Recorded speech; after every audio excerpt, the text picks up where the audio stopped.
আসসালামু আলাইকুম। অলি স্যারের লাইভ ক্লাসে সবাইকে স্বাগত। আজ আমরা অ্যাবজর্পশন অ্যান্ড ভেরিয়েবল কস্টিংয়ের অর্থাৎ চ্যাপ্টার 3 এর 3 নাম্বার ক্লাস করব। এর আগে 2টা ক্লাস মিলিয়ে আমরা একটা অঙ্ক সমাধান করছিলাম। আজকে প্রবলেম 2 করব। প্রবলেম 2 এ তারা বলতেছে যে Jamuna Corporation produced 24,000 unit normal capacity. 24,000 মাল তারা সাধারণত বানায় of product during the year 20,000 at the rate 22 per unit. এই বছরে আমাদের বলা আছে যে 20,000 মাল বিক্রি করছে, সোল্ড করছে 22 টাকা করে। তাহলে প্রশ্নে কী কী দেওয়া আছে এগুলো উঠে ফেলছে। তারা 24,000 মাল সাধারণত বানায়, প্রোডাকশন বিক্রি করছে 20,000 মাল, এক একটা মালের দাম হলো 22 টাকা করে। এই তথ্য 3টা পাইলাম মাত্র। তারপরে আরও কিছু শব্দ বলা আছে এখানে। কস্ট অফ প্রোডাকশন, মাল বানাতে কিছু খরচ গেছে, ডিরেক্ট মেটেরিয়াল, ডিরেক্ট লেবার। একটা কথা বলা আছে ডিরেক্ট মেটেরিয়াল দেওয়া আছে 60,000 টাকা, মোট খরচ আছে 60,000 টাকা, ডিরেক্ট লেবার 60,000 টাকা। এই জিনিসগুলো ফ্যাক্টরির ভিতরে ঘটে, এটা আপনার মনে রাখতে হবে। ডিরেক্ট সব খরচ ফ্যাক্টরির ভিতরেই ঘটে এবং ফ্যাক্টরির ভিতরে এগুলো variable cost. Direct material, direct labour, direct যা আছে সবগুলো ভেরিয়েবল কস্ট। এটা আপনার জানা থাকতে হবে। তার মানে এটা এ ক্যাটাগরির মধ্যে পড়তেছে। এরপর ফ্যাক্টরি ওভারহেড আরও দেওয়া আছে। ভেরিয়েবল দেওয়া আছে 1,20,000 ভেরিয়েবল ফ্যাক্টরি ওভারহেড। ফ্যাক্টরির ভেরিয়েবল কস্ট দেওয়া আছে, মানে এতে হলো সব ভেরিয়েবল কস্টগুলাই পড়ে না, ফ্যাক্টরির ভিতরে ভেরিয়েবল কস্ট যা আছে। এরপরে আরও একটা তথ্য দেওয়া আছে fixed factory cost, factory overhead, fixed factory overhead 96,000 টাকা। এরকম 4টা তথ্য দেওয়া আছে। আগের বার এগুলোকে ইউনিট একটা অল্প দেওয়া ছিল, এবার বেশি দেওয়া। এরপর আরও তথ্য কিছু দেওয়া আছে। মার্কেটিং অ্যান্ড অ্যাডমিনিস্ট্রেটিভ এক্সপেন্স টাকা 70,000, অল আর ফিক্সড মার্কেটিং এক্সপেন্স দেওয়া আছে 70,000 টাকা।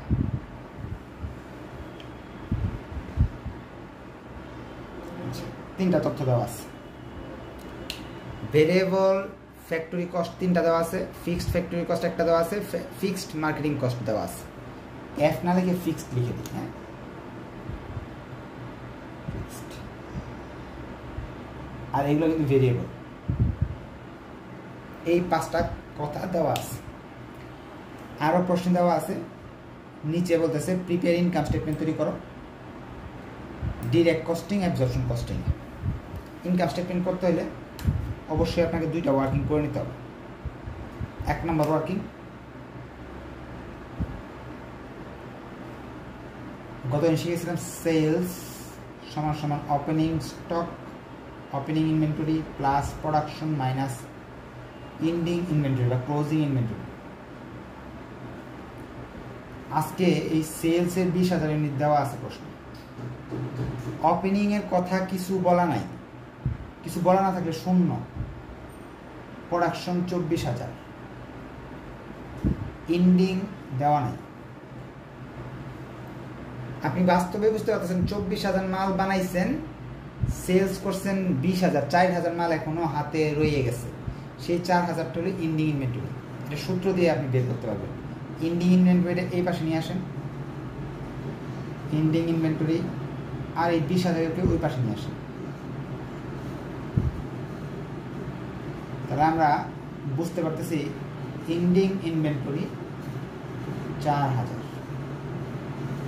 যারা দুর্বল স্টুডেন্ট এই সূত্র মুখস্থ করার দরকার নেই। এন্ডিং ইনভেন্টরি যেহেতু নাই প্রশ্নে, এন্ডিং ইনভেন্টরি বের করার সূত্র হলো সেলস মাইনাস প্রোডাকশন।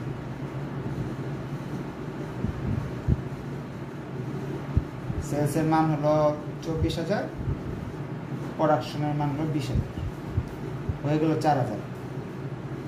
যারা বুঝেন নাই আগেরটা, এটা মুখস্থ করবেন, এটা অর যে কোনো একটা ফলো করে দিতেছে, এটা না এটা। এটা হলো বেসিক, এটা হলো বেসিক ছাড়া মুখস্থ। এই ওয়ার্কিংটা করে নিতে হবে 1 নম্বরে। ওয়ার্কিং 2, 2 নাম্বার ওয়ার্কিং, এটাও করে নিতে হবে।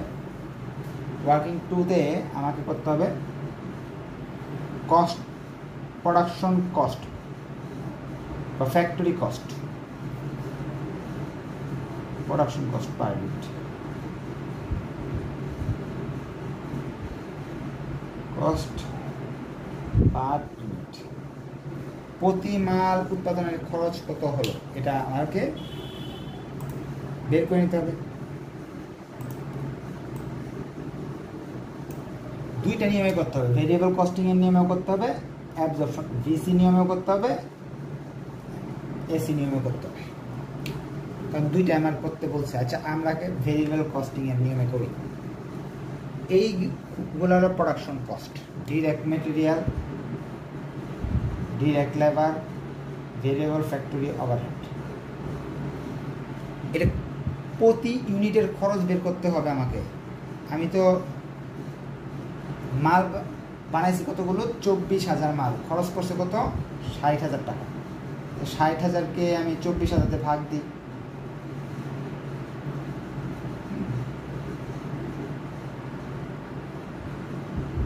তাহলে একটা মালের খরচ বেড়ে আসতেছে 2 টাকা 50 পয়সা। তাহলে এই 60,000-কেও 24,000-তে ভাগ করব, তাহলে একটা মালের খরচ 2 টাকা 50 পয়সা। এই 1,20,000-কেও আমরা 1,20,000-কেও 24,000-তে ভাগ করলাম, আসলো 5 টাকা। মোট টোটাল আসলো, প্রোডাকশন কস্ট পার ইউনিট আসলো 10 টাকা। এইটা আমি করব না, এটা পরে করব। তাহলে আমি এতটুকু শিখতে পারলাম, যদি এরকম একসঙ্গে দেওয়া থাকে সবগুলো খরচ, তাহলে এই যে ইউনিট দ্বারা ভাগ করতে হবে, ভাগ করে বের করতে হবে। এবং আমরা শুধু প্রোডাকশন কস্ট বলতে ফ্যাক্টরির ভিতরে ভেরিয়েবল কস্টগুলোকেই নিব, ফ্যাক্টরির ভিতরে ভেরিয়েবল কস্টগুলোই নিব, এছাড়া অন্য কোনো ভেরিয়েবল কস্ট নিব না এই নিয়ম অনুযায়ী। এখন এইটুক বুঝে নাই যারা, তারা প্রশ্ন করার সুযোগ পাবে, সংক্ষেপে প্রশ্ন করে ফেলবেন, কারণ আগের 2 ক্লাস বুঝলে তো এটা বোঝার কথা না, বোঝার কথা না। স্যার ভেরিয়েবল কস্ট বুঝতে কিভাবে এবং অ্যাবজর্পশন কস্ট কোনটা বুঝতে কিভাবে? আর কার কোন কোশ্চেন? স্যার সেলস তো 20,000 দেওয়া, হ্যাঁ, তাহলে 24,000 দিয়ে কোন করছেন যে? ভুলে গেছি, প্রোডাকশন পি আর ও আগে প্রোডাকশন দিয়ে দাও তাহলে হবে। হ্যাঁ, ঠিক আছে। আর কোন কোশ্চেন? আচ্ছা, ঠিক আছে, আর কোন কোশ্চেন নেই। একজন জিজ্ঞেস করছে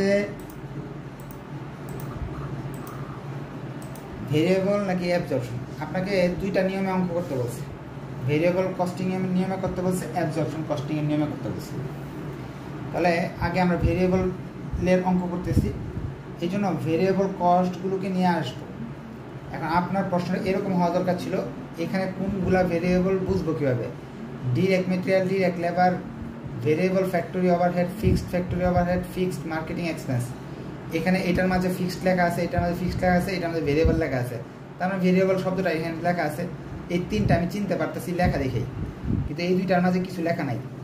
আপনাকে বলা হয়েছে ডিরেক্ট যত খরচ আছে এটাকে ভেরিয়েবল কস্ট বলা হয়। ডিরেক্ট মেটেরিয়াল, ডিরেক্ট লেবার, এটা আপনাকে মুখস্থ করে নিতে হবে, এটা হলো ভেরিয়েবল কস্ট। হয়ে গেল কাজ।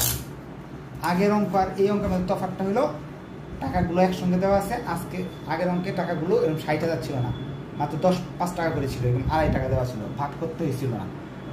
আগের বার ভাগ করতে হয়েছিল না, এবার ভাগ করতে হয়েছে, এটাই তফাৎ, আর নতুন কিছু তফাৎ নাই। তাহলে আমরা ওয়ার্কিং 1-এর মাধ্যমে বের করে নিছি এন্ডিং ইনভেন্টরি 4000। এখন ছক করে ফেলতেছেন, হ্যাঁ। ছকের মাঝে আগে ভেরিয়েবল কস্টিংয়ের নিয়ম অনুযায়ী অঙ্কটা করি, হ্যাঁ। ইনকাম স্টেটমেন্ট ভেরিয়েবল কস্টিংয়ের নিয়ম অনুযায়ী, ডিটেলস টাকা টাকা, সেলস মাল বিক্রি করছি আমরা 20,000 22 টাকা করে, সেই হিসাবে টাকা আসতেছে 20,000 22 টাকা করে যদি বিক্রি করেন 4,40,000 টাকা। এখান থেকে variable cost of goods sold, cost of goods সোল্ডের 3টা আইটেম মনে রাখতে হবে সবসময়। 1 নাম্বার ওপেনিং ইনভেন্টরি, তারপরে 2 number production, 3 number ending inventory. Opening inventory নাই, এখানে 0। প্রোডাকশনের 24,000 দেওয়া আছে। এন্ডিং ইনভেন্টরি ক্যালকুলেশন করে বের করছি 4,000। এই যে সংখ্যাগুলো যে দেওয়া থাকবে প্রশ্নে, এগুলা এখানে চলে আসবে 20,000 24,000 4,000, এখানে 0। সেলসের রেট তো দেওয়া ছিল 22 টাকা, আর এই রেটটা আমি এখান থেকে বের করে নিয়েছিলাম 10 টাকা করে। 2,40,000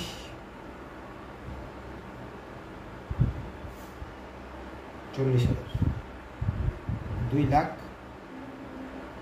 2,40,000। এটার নাম হলো গ্রস কন্ট্রিবিউশন মার্জিন। প্রথম ক্লাসে এগুলো সব স্পেলিং সুন্দর করে লিখে দিয়েছিলাম। এরপরের কাজ, অন্য কোনো ভেরিয়েবল কস্ট যদি থাকে, মার্কেটিং ভেরিয়েবল মার্কেটিং কস্ট যদি থাকে প্রশ্ন, এই প্রশ্নে কোনো কিছু নাই, ভেরিয়েবল মার্কেটিং নাই। ভেরিয়েবল 3টা যা ছিল এখানে নিয়ে আসছি, যেখানে নিয়ে আসছি ভেরিয়েবল মার্কেটিং কস্ট বলতে প্রশ্নে নাই কিছু, লিখলাম না। এটার নাম হলো কন্ট্রিবিউশন মার্জিন, এই 2,40,000 টাকা। এখন এখান থেকে বাদ দিতে হবে সব ধরনের ফিক্সড, সব ফিক্সড বাদ দিতে হবে। এটা ফিক্সড আছে এখানে, fixed factory overhead 96,000, fixed marketing overhead 70,000, মানে 1,60,000 টাকা করে। এতে আমাকে আমার বেরিয়ে এলো 96,000, সরি 96 তো, তাহলে 66 হবে, তাহলে এখানে হবে 74,000 টাকা নেট প্রফিট, নেট ইনকাম বা অপারেটিং ইনকাম। এখন আপনাদের কাছে প্রশ্ন রাখছি, যদি কোনো প্রশ্ন থাকে এই পর্যন্ত প্রশ্ন করতে পারবেন না। প্রশ্ন থাকলে প্রশ্ন করার সুযোগ আছে। স্যার এখানে কি ভেরিয়েবল মার্কেটিং কস্ট নাই বিদায় আমরা শুধু লিখবো না, শুধু এগুলো বসাই দিব? হ্যাঁ বসাই, ফরম্যাটে এটা রাখতে হবে, ফরম্যাট চেঞ্জ করা যাবে না, এই সিরিয়ালি লিখতে হবে। হ্যাঁ এখানে ভেরিয়েবল মার্কেটিং কস্ট নাই। অন্য কোনো প্রশ্ন থাকলে বলেন। আবার তো এটা ভিডিও সেভ থাকবে, তাহলে আবার ভেরিয়েবল মার্কেটিং কস্ট নেই, নাই তো এখানে তো কি আছে, ভেরিয়েবল পড়েন, প্রশ্ন তো আপনার কাছে আছে, প্রশ্ন পড়ে দেখেন আছে কিনা।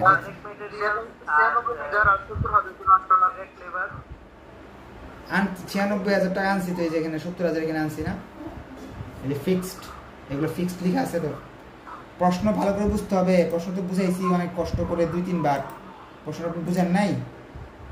এখানে তো ভেরিয়েবল,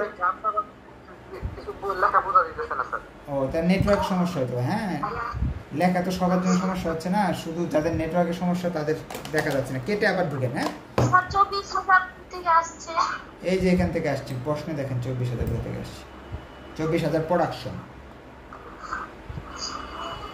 এই যে উপরে প্রশ্ন শুনেন, এখানে ক্লাস করার কয়েকটা বৈশিষ্ট্য ওই শর্ত বলে দিই। 1 নাম্বার হলো তার ভেরিয়েবল কস্ট আসলে এখানে 1 লাখ টাকা আসছে, এখানে আসছে এই যে 1,20,000 টাকা, 3টা এখানে নিয়ে আসছে, এই 3টা তো এখানে চলে আসছে, এই যে প্রথম 3টে এইখানে চলে আসছে, এই টাকাটার মোট টাকাটা এই জায়গায় আসছে।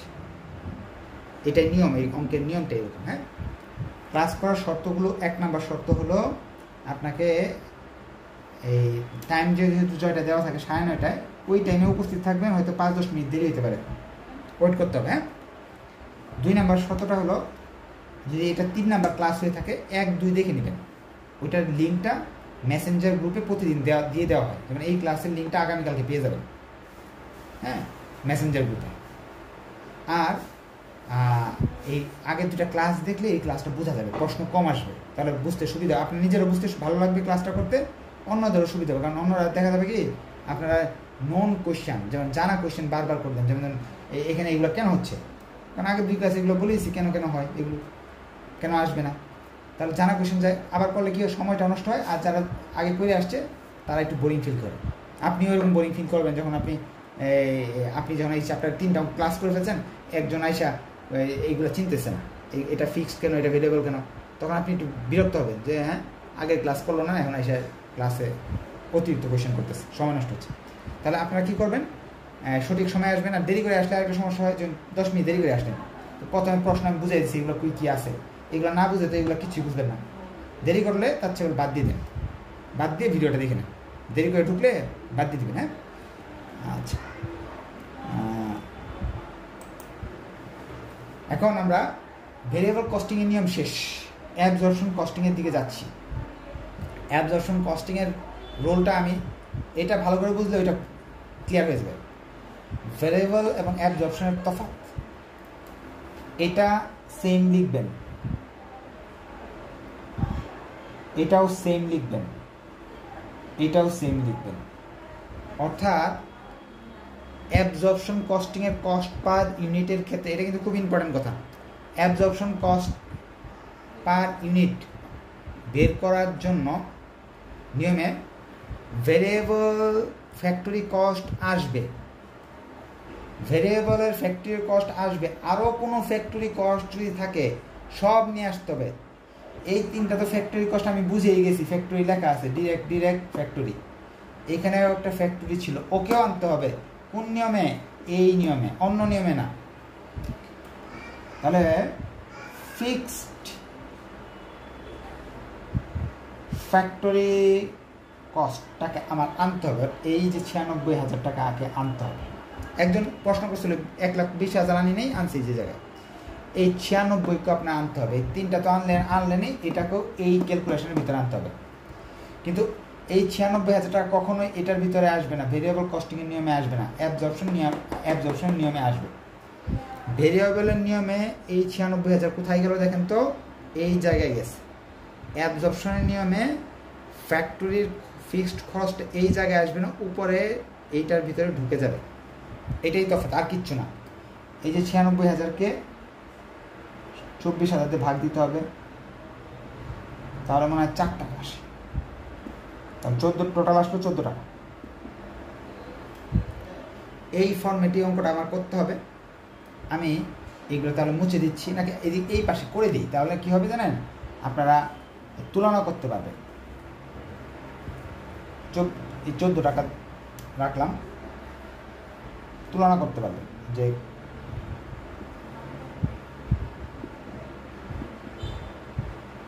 অ্যাবজর্পশন কস্টিং, সেলস আগের মতোই,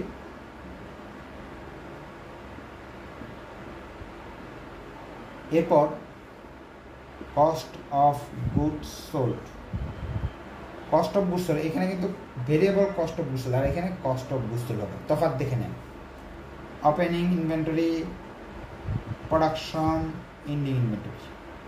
ওপেনিং ছিল 0, প্রোডাকশন ছিল 24, এন্ডিং ছিল 4। গুণ, আগের বার গুণ করছিলাম 10 টাকা, এখানে 10 ছিল, এইবার এসি নিয়মে 14 লিখতে হবে। আগের বার 10 লিখছিলাম, এখানে 10 ছিল, এখানে 14 লিখতে হবে। হ্যাঁ, তফাৎটা এখানে একটু বুঝে নিলাম আমরা। যোগ করলে টাকা চলে আসবে, টাকা লিখে ফেলবো আমরা। টাকা আসতেছে 3,36,56, 3,36,56। বাদ দিলাম 2,80,000,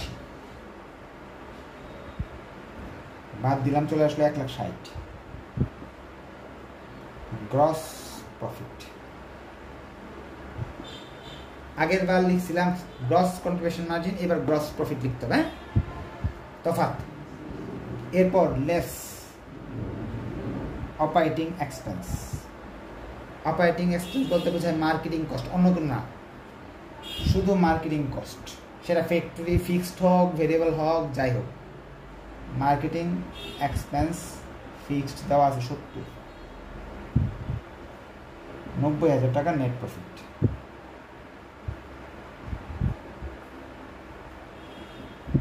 এখন একটু বোঝার জিনিস হলো, কি কি বোঝার জিনিস, দুইটা তফাৎটা একটু আমি পাশাপাশি রেখে বলতেছি।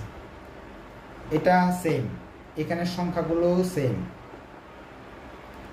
এখানে 4 টাকা বেড়ে গেছে। এই 4 টাকা কোথা থেকে আসছে জানেন? এই যে 96,000 টাকা এখানে ঢুকে গেছে,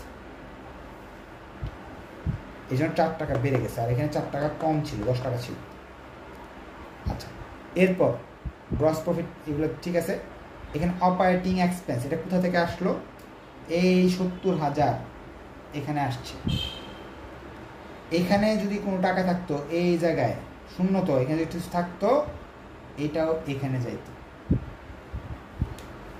তফাৎটা মেইন জিনিসটা বুঝলেন। এখানের 2টা টাকা ছিল ফিক্সড ফ্যাক্টরি, ফ্যাক্টরিটা উপরে চলে যাবে, ফিক্সড মার্কেটিংটা সেম জায়গায় থাকবে, নিচেই থাকবে। আর ভেরিয়েবল মার্কেটিং কস্ট এখানে থাকার কথা ছিল, এটা চলে যাবে এই জায়গায়। যদি থাকতো এখানে লিখতাম আমি, হ্যাঁ। এই ছিল তফাৎ, 2টা পাশাপাশি রাখলে বেসিক কনসেপ্টটা ক্লিয়ার হয়ে যাবে। আপনার এই 3টা ক্লাস করার পরে পরবর্তীতে যত কঠিন অঙ্ক হোক না কেন আপনার মাথায় ধরবে আর কি, প্রবলেম হবে না। এখন আপনাদের কোয়েশ্চেন করার জন্য আমি মাইকটা অন করে দিচ্ছি, বলেন আপনাদের কোনো কোয়েশ্চেন থাকে যদি। স্যার 70,000 আর 96,000 মানে এটা দুইটা কিভাবে আসছে আমি তোমার একটু আমি বুঝিনি আপনার প্রশ্ন, আরেকবার বলুন। স্যার 70,000 আর 96,000 রেশিওটা কোথায় থাকে? তবে রেশিওটা তো রেশিওটা আচ্ছা, এটা হলো আপনাকে 70 এবং 96,000 টাকার বিষয়টা নাকি? আচ্ছা, আর কোনো কোয়েশ্চেন কারো?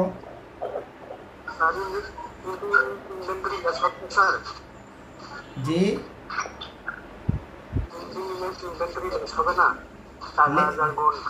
হ্যাঁ লেস, এটা লেস, এরকম লেস দেখাই দিন, অথবা এখানে ফ্যাক্টরি ওভারহেড কেন আসে নাই?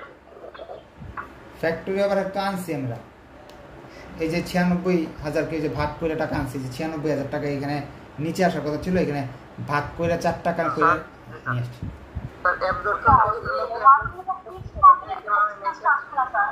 হ্যাঁ,